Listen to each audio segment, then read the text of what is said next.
Hello friends, आप देख रहे हैं स्पोर्ट्स विद रवीश। मैं हूं आपके साथ रवीश बिष्ट। और जैसा कि आप जानते हैं कि चैंपियंस ट्रॉफी में अगर हम हमारे ग्रुप की बात करें, यानी कि इंडिया, न्यूजीलैंड, पाकिस्तान, बांग्लादेश के ग्रुप की, तो उसमें इंडिया न्यूजीलैंड ऑलरेडी क्वालिफाइड है, उनका मैच भी होने वाला है। लेकिन पाकिस्तान जो होस्ट कंट्री थी वो सबसे पहले बाहर हुई। और हमारे साथ रंगजाब यूनुस जी हैं, जो कि पाकिस्तान के सीनियर क्रिकेट जर्नलिस्ट हैं। उनसे बात करते हैं। यूनुस भाई, क्या हुआ ये पाकिस्तान के साथ? मतलब होस्ट कंट्री और इतना ज़्यादा तामझाम हुआ, लेकिन सबसे पहले बाहर अगर कोई देश हुआ तो वो पाकिस्तान का। दुरुस्त कहा आपने। पाकिस्तान इतनी जल्दी तो शायद टेस्ट क्रिकेट की मैच भी ख़त्म नहीं होता जितनी जल्दी पाकिस्तान जो टूर्नामेंट से आउट हो गया। इस पर बड़ा गम गुस्सा है, क्योंकि इंडिया और पाकिस्तान और बांग्लादेश ये ऐसे नेशन है कि क्रिकेट से बहुत ज़्यादा प्यार करते हैं। और फिर 29 साल के बाद आपके घर पे कोई टूर्नामेंट और इस तरह से आप उस टूर्नामेंट से आउट हो जाए, वाकई अफसोसनाक है। और पाकिस्तान बुरी क्रिकेट खेल के हारा है। ऐसा नहीं है कि पाकिस्तान ने कोई बहुत अच्छी क्रिकेट खेली है, ये कोई बैड लक होगी कि एक आखिरी मैच तो पाकिस्तान का नहीं हुआ, लेकिन उससे पहले ही पाकिस्तान जो है वो टूर्नामेंट से आउट हो चुका था। तो मेरे ख्याल में सोचना चाहिए पाकिस्तान के थिंक टैंक को कि पाकिस्तान जो है 2023 नॉकआउट स्टेज से ही बाहर हो गया। पहले ग्रुप स्टेज से ही बाहर हो गया था, फिर अमेरिका में हमने वर्ल्ड कप देखा, वहाँ पे हम ग्रुप स्टेज से बाहर हो गए। और फिर ये तीसरा टूर्नामेंट आईसीसी का कि हम जो है वो पहले ग्रुप से ही बाहर हो गए, तो पहले स्टेज से ही बाहर हो गए। तो मेरे ख्याल में अब जो है वो काफ़ी चीज़ें बदलने वाली हैं।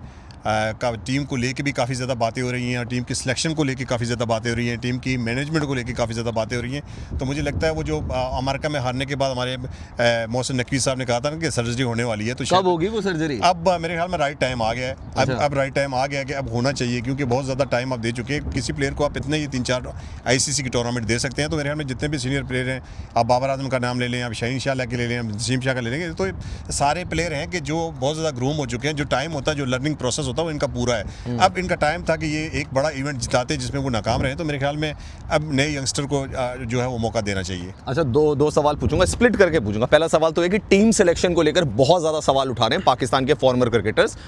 शोएब अख्तर हो गए, मोहम्मद आमिर हो गए, अहमद शहजाद हो गए, तनवीर अहमद हो गए, बहुत सारे जो कह रहे हैं वो कह रहे हैं टीम सिलेक्शन ही सही नहीं थी। क्या आप भी यही मानते हैं कि टीम सिलेक्शन ही सही नहीं थी? देखिए, ये तो आपने जिनका नाम लिया उन्होंने तो बहुत ज़्यादा क्रिकेट मैदान में खेली हुई है। आप किसी गली मोहल्ले के बच्चे से ही पूछे ना, हम बाहर जाते हैं ना, जब लोगों से बच्चों से मिलते हैं ना, उनसे बातें करते हैं, तो यकीन माने एक बच्चा बातें करे तो मैं उसके मुंह की तरफ देखता रहा। उसको ये पता है कि वो कसमें खा रहा है, कहता है ये टीम नहीं जीत सकती। क्यों? कहता है इस टीम का ओपनर कहाँ है। अच्छा। आप खुद सोचें, अभी केएल राहुल से किसी ने सवाल किया ना, आपके भी चौथे नंबर पे, 5वें पे, 6ठे पे खेलते हैं, तो उन्होंने कहा कि कभी भी किसी भी प्लेयर के लिए आसान नहीं होता कि नंबर को शफल करें। तो आप मुझे ये बताएं कि आपका ओपनर है ही नहीं, आप आपका स्पिनर नहीं है। आप इंडिया के खिलाफ आप इब्रार को देखें ना, 10 ओवर में 28 रन दिए। और आपके जो प्रेस कॉन्फ्रेंस करने आए थे उन्होंने बोला कि हमें इब्रार को खेलने में थोड़ी परेशानी जरूर हुई। अब वहाँ पे सोचे, मैं ये नहीं कहता कि अगर दूसरा स्पिनर होता तो हम मैच जीत जाते, लेकिन फिर भी अगर दूसरा स्पिनर होता वहाँ पे तो कम से कम इसी 240 पे भी आप फाइट कर सकते थे। हालांकि ये पिच जो है वो 300 का था, लेकिन इस पे भी आप फाइट कर सकते थे। तो ये चीज़ें तो ऐसी बेसिक चीज़ें हैं कि ये सबको समझें, इन सिलेक्टर को समझ क्यों नहीं है। आप देखें, आपके फ़खर जमान इंजर्ड हो गए ना, आपके 15 में से ऐसा कोई प्लेयर नहीं था जो उसको रिप्लेस करता। आपने एक नया इमामुल हक पाकिस्तान से बुला के उसको टीम में रखा। तो ऐसा प्लेयर जो 3 साल के बाद टीम में आ रहा है, जो चैंपियन ट्रॉफी का एक अलग से प्रेशर है, उसके कमबैक का एक अलग से प्रेशर है, फिर इंडिया पाकिस्तान का बहुत बड़ा प्रेशर, आप और मैं बाहर खड़े होते तो हम पे प्रेशर होता है। तो ऐसे में आके वो कैसे डिलीवर करेगा? तो ये जो सिलेक्शन थी, इस पे तो आपने कहा तजिया नकार, इसमें तो गली मोहल्ले के जो बच्चे थे ना, वो भी तजिया कर रहे थे यार कि ये पाकिस्तान की जो सिलेक्शन है सही नहीं हुई है। और सिलेक्शन की वजह से पाकिस्तान की टीम इतनी बुरी नहीं है। पाकिस्तान की टीम इन्हीं प्लेयर्स के साथ पिछले 3-4-5 साल से क्रिकेट खेल रही है। एटलीस्ट सेमीफाइनल फाइनल तक तो हम लोग जाते थे। लेकिन ये जो चेंजेस हुई है ना, ये जो साउथ अफ्रीका के अगेंस्ट हमने सीरीज जीती है, जो ऑस्ट्रेलिया के अगेंस्ट हमने सीरीज जीती है, उसमें से 5 चेंजेस हमने कर दी। एक हमारे साइम अयूब इंजर्ड हुए, उसके बाद हमने 5 चेंजेस कर दी। आप खुद बताएं कि 4 लड़के ऐसे हैं जो 4 साल के बाद, 3 साल के बाद ओडीआई में वापसी की है उन्होंने, और उनका ओडीआई का कोई एक्सपीरियंस नहीं है। ऐसा नहीं है कि वो डोमेस्टिक में परफॉर्म करके आ गए। एक बांग्लादेश लीग में शायद 1-2 प्लेयर की कुछ परफॉर्मेंस थी T20 में। और लीग क्रिकेट को तो आप समझते हैं, आप दुनिया भर की क्रिकेट कवर करते हैं, कि लीग क्रिकेट को कभी भी आप कंपेयर नहीं कर सकते। लीग क्रिकेट में आपके 3 से 4 इंटरनेशनल प्लेयर थे और टीम की जो बाउंडिंग होती है ना, वो नहीं होती। तो उसको लेके आपने टीम सेलेक्ट की, तो फिर इस टीम का हाल तो यही होना था। तो ये मेरे ख्याल में अगर हम यहाँ बैठ के प्लेयर्स को ब्लेम करें या कहें कि जो नए लड़के हैं इनमें टैलेंट सब में है, लेकिन एटलीस्ट आपको 5-6 महीने एक प्लेयर को देने होते हैं, ताकि उसको ये पता हो कि मेरा टीम में रोल क्या है। मैंने नंबर 4 खेलना है, मैंने 5 करना है, मैंने इनको एंकर करना है, मैंने स्ट्राइक रेट को बेहतर करना है, मैंने किस हिसाब से खेलना है। तो फिर जाके तो टीम की एक बॉन्डिंग बनती है। जैसे आपकी इंडिया की टीम है, जैसे आप न्यूजीलैंड को देख लें, जिस तरह की वो क्रिकेट खेलते हुए आ रहे हैं, तो इस तरह से जाके तो ये तो प्लेयर्स को पता ही नहीं होता। शायद 11 में से आपको नहीं पता होता कि जो ओपनर है वो कौन। हमें तो आखिरी मैच तक भी ये रहा यार कि सऊद शकील आ रहा है, बाबर आजम आ रहा है, ओपनिंग कौन आ रहा है, वन डाउन कौन आ रहा है, ये नहीं पता था प्लेइंग 11 कौन है। देखिए, आप डिबेट प्लेइंग 11 में किसी एक पे कर सकते हैं। आपने जब 15 की सिलेक्शन करती है, आप किसी 2 पे डिबेट करते हैं, क्योंकि 12-13 तो आपके पास ऑटोमेटिक चॉइस होते हैं ना। राइट। अब उसमें से पाकिस्तान ने 5 चेंज कर दिए, तो अब इस पे बंदा क्या कहे? अच्छा, इसी से एक मेरा जुड़ा हुआ सवाल ये है कि रमीज़ राजा ने कहा कि जो स्केड्यूल बना था ना, वो कह रहे हैं वो भी सही नहीं था। अब हालांकि स्केड्यूल कहते हैं आईसीसी बना रहा है, पर वो कह रहे हैं कि पाकिस्तान ने अपना पहला ही मैच न्यूजीलैंड के साथ खेला, वो हार गए, प्रेशर आ गया इंडिया। अगर पाकिस्तान अपना पहला मैच बांग्लादेश के साथ खेलता तो ज़्यादा सही होता। ये मैं भी सोच रहा था। देखिए, इतने बड़े टूर्नामेंट की हाइप को बरकरार रखने के लिए ना, अब पाकिस्तान और इंडिया सपोज अगर टूर्नामेंट से बाहर हो जाते हैं तो फिर सारी टूर्नामेंट की जो रौनक है ना वो मर जाती है, किसी भी स्टेज पे हो, किसी भी कंट्री में हो। तो वो एक टूर्नामेंट की हाइप को बरकरार रखने के लिए, अगर वो टूर्नामेंट की हाइप, अगर पहला मैच बांग्लादेश के साथ होता, अगर हम जीत जाते, गो के दूसरे मैच में बारिश भी हो जाती, तो अब जो न्यूजीलैंड इंडिया का मुकाबला है ना, फिर इसमें भी हमारी नजरें रहती है यार कौन सी टीम जीतेगी कौन सी। तो वो जो हम पहले 4 दिन 5 दिन में हम बाहर हो गए ना, तो वो रमीज राजा के एक पॉइंट ऑफ व्यू जो ठीक है यार, कि एटलीस्ट पहला मैच आपने ऐसा रखना होता है कि जो जीते उसमें थोड़ा कॉन्फिडेंस लेवल भी बढ़ता है, और फिर जो होस्ट कंट्री है इसको कम से कम एंड तक एक मौका तो रहता है रहने में। लेकिन ये कोई जस्टिफिकेशन तो नहीं है। एक तरह से वो ये सही कह रहे हैं कि जैसे ग्रुप मैच में भारत का मैच बांग्लादेश के साथ था, एक आसान मैच उन्होंने जीत लिया और वो कंफर्टेबल हो गए, भारत के खिलाफ उन्होंने जीत लिया तो सेमीफाइनल के लिए क्वालिफाई करके ना।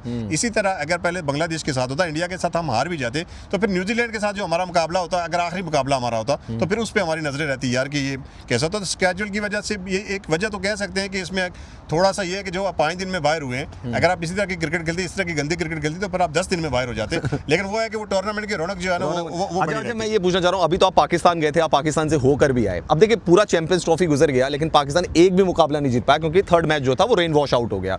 तो गुस्सा है पाकिस्तान में लोगों में, जो हम देख रहे हैं, छोटे बच्चे हों, बुजुर्ग हों या यंगस्टर्स हों, सारे के सारे जो है वो पाकिस्तान टीम को बैश कर रहे हैं, और शायद होंगे भी कि इतने सालों के बाद एक आईसीसी का टूर्नामेंट आया, आप एक भी मैच नहीं जीत पाए। देखिए, ये बांग्लादेश के खिलाफ मैच था, ये तो रस्मी कार्रवाई थी, क्योंकि इंडिया के खिलाफ हारने के बाद आप तो टूर्नामेंट से आउट हो चुके थे। तो इस पे तो ज़्यादा गुस्सा नहीं था, जो बारिश की वजह से मैच नहीं हो सका। हाँ, लेकिन इंडिया के खिलाफ जो पाकिस्तान मैच आ रहा था, कि अगर आप अच्छी क्रिकेट खेल के मैच हारते हैं ना, तो फिर आजकल की वो ऑडियंस नहीं रही कि जब आप इंडिया पाकिस्तान मैच आते थे फिर अपने घरों को नहीं जा सकते थे, या फिर एयरपोर्ट से छुप के जाते थे, या फिर उनके घरों पे हमला जाता था, चाहे वो इंडिया हो चाहे पाकिस्तान हो। जब से डिजिटल मीडिया आ गया ना, तो इस पे थोड़ी सी जो हमारी कौम है ना, जो मैच देखने शौकीन है, उनमें भी शऊर आ गया है। अगर आप अच्छी क्रिकेट खेलते हैं तो दोनों को दाद देते हैं यार, ठीक है कोई बात नहीं, अगर हार गए हम तो ठीक है, अच्छी क्रिकेट खेल रहे हैं। लेकिन पाकिस्तान ने ना तो न्यूजीलैंड के अगेंस्ट अच्छी क्रिकेट खेली और ना ही इंडिया के खिलाफ अच्छी क्रिकेट खेली। तो इस पे लोगों को गमो गुस्सा जरूर है। लेकिन एक थोड़ा सा पाकिस्तानी टीम में जो प्लेयर खेले हैं उनको थोड़ा सा एज में जरूर दूंगा कि जो सिलेक्शन जो हुई है ना, जो सिलेक्टर ने, तो ज्यादा गुस्सा लोगों को अब सिलेक्शन कमेटी पे है, चेयरमैन क्रिकेट बोर्ड पे है यार, कि ये किस तरह की टीम सेलेक्ट की है। तो वो एक जो होता है ना जस्टिफिकेशन आप दे सकते हैं ना, आप कैमरे पे तो आगे नहीं बोल सकते यार हमारे पास वो प्लेयर नहीं था, क्योंकि जब भी रिजवान प्रेस कॉन्फ्रेंस करते हैं तो वो कहते हैं नहीं यही हमारे प्लेयर थे। आज तक गलती मानने को कोई तैयार नहीं। आकिब जावेद ने रावलपिंडी में प्रेस कॉन्फ्रेंस की, उसी तरह मुस्कुराते हुए, उसी तरह हंसते हुए उन्होंने प्रेस कॉन्फ्रेंस की कि भाई जो है, अगर सुफियान मुकीम खेल भी लेते अगर स्पिनर, तो उनका तो एक मैच का एक्सपीरियंस था, तो वो कैसे जिता सकते थे। अब अगर मैं होता तो मैं जरूर सवाल करता, उस प्रेस कॉन्फ्रेंस में था नहीं कि अगर सुफियान मुकीम ने एक मैच खेला और एक जिताया, साउथ अफ्रीका के खिलाफ उन्होंने मैच जिताया, अब उस्मान खान ने तो कोई वनडे नहीं खेला, आप उसको कैसे लेके आ गए। फिर उन्होंने कहा कि मीडिया में चीज़ें मिक्सअप हो जाती हैं, क्योंकि हम T20 की परफॉर्मेंस और ODI की परफॉर्मेंस को मिक्सअप करते हैं। हालांकि मिक्सअप जो है ये सिलेक्शन कमेटी करती है। आप तो फ़हीम अशरफ को लेके आ गए, आप खुशदिल शाह को लेके आ गए, उनकी कौन सी वनडे की परफॉर्मेंस थी, उनकी तो T20 की परफॉर्मेंस थी। तो अब ज़्यादा गुस्सा जो है ना वो लोगों को वो इसी बात पे है कि टीम की जो सिलेक्शन थी वो सिलेक्शन सही नहीं थी, तो उसकी वजह से प्लेयर्स थोड़ा सा जो है ना, आप थोड़ा सा कह सकते हैं प्लेयर्स के ऊपर थोड़ा गुस्सा जो है वो कम है। चलिए, मेरा आखिरी सवाल कि भाई हम जो कुछ तस्वीरें देख रहे हैं, कुछ वीडियो आ रहे हैं कि भारत के कुछ जर्नलिस्ट जो हैं वो पाकिस्तान गए हुए, बड़ा हुजूम दौड़ रहा है, मतलब बहुत सारे लोग मतलब क्रेजी नज़र आ रहे हैं, एक अलग एटमॉस्फेयर वहाँ पे नज़र आ रहा है। इंडियन जर्नलिस्ट की इतनी ज़्यादा वहाँ पे हम देख रहे हैं कि भीड़ हो रही है, क्रेजीनेस दिखाई दे रही है, उसको आप क्या कहेंगे? देखिए, इससे एक चीज़ का अंदाज़ा तो आप लगा सकते हैं ना, कि एक स्पोर्ट्स जर्नलिस्ट जैसे आप भी हैं, जैसे मैं ही हूँ, चलो ठीक है, कुछ का काम थोड़ा ज़्यादा है, कुछ का एक्सपीरियंस ज़्यादा है, कुछ फील्ड में ज़्यादा हो गया। तो अगर एक स्पोर्ट्स जर्नलिस्ट को इतनी इज्जत मिल रही है, इतने लोग उनसे आके झूम के मिल रहे हैं, तो आप सोचें कि अगर इंडियन टीम वहाँ पर जाती तो फिर क्या होता। तो इससे एक बात तो साबित होती है कि देशों के या मुल्कों के हालात जो भी रहें, इनके सियासी हालात क्या है, वो आवाम उसके बारे में कुछ नहीं सोचती। आवाम जो वो क्रिकेट से प्यार करती है, और मेरे यहाँ में जो जर्नलिस्ट आपके गए हैं वो सिर्फ क्रिकेट पे बात करते हैं, और क्रिकेट की वजह से ही उनकी फ़ैन फॉलोइंग है पाकिस्तान में। तो इस चीज़ से एक चीज़ तो साबित हुई है, वो इंडिया की नेशन हो या पाकिस्तान की नेशन हो, वो क्रिकेट से तो प्यार करते हैं। तो इंडिया से जो भी आए पाकिस्तान, इस तरह पाकिस्तान से भी आई एम श्योर जब हमारी टीम गई थी 2023 में, तो एयरपोर्ट पर जो उनकी रिसेप्शन मिली थी, जो उनको प्यार मिला था, उससे ज़्यादा प्यार पाकिस्तान में उनको मिलता। और ये बात तो अब तो साबित हो गई कि जो आपके जर्नलिस्ट गए वो आप वापस आके वो अपने मुंह से आपको हाल सुनाएंगे तो पता चलेगा। और वीडियोस भी आपने देखी होंगी। तो मेरे ख्याल में दोनों नेशन जो है वो क्रिकेटिंग लविंग है, और क्रिकेट से रिलेटिव वो पर्सनैलिटी हो, कोई भी टीम हो, उसको वो प्यार करते हैं, और उसी का उन्होंने इज़हार किया। चले, हमसे बात करने के लिए शुक्रिया। बहुत शुक्रिया। तो रंगज़ाब यूनुस भाई हमारे साथ थे और उन्होंने सारी बात बताई कि पाकिस्तान की क्रिकेट टीम कहाँ फेल हुई, क्या क्या बातें पाकिस्तान में चल रही है और जो भारत के जो जर्नलिस्ट भी वहाँ पे गए हैं उनको किस तरीके से वेलकम किया जा रहा है उसके बारे में उन्होंने बताया। और ज़्यादा जानकारी के लिए आप हमारे चैनल को सब्सक्राइब कर सकते हैं।